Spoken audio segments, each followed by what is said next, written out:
Hola. Aquí estoy.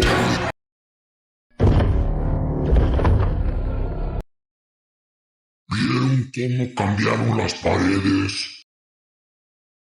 Este lugar siempre estuvo aquí.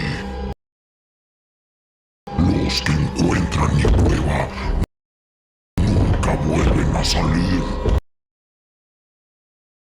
¿Ya pensaron quién se va a sacrificar? Puedo oler tu miedo, Fede. No sirve de nada escapar. Para poder salir, alguien tiene que quedarse. Y ese puede ser tú, Fede. No tengas miedo. No soy tan malo como parezco. Aunque pensándolo bien, ni siquiera han visto mi forma final. Fede, Fede, chicos, Fede, corre, acá a la ventana.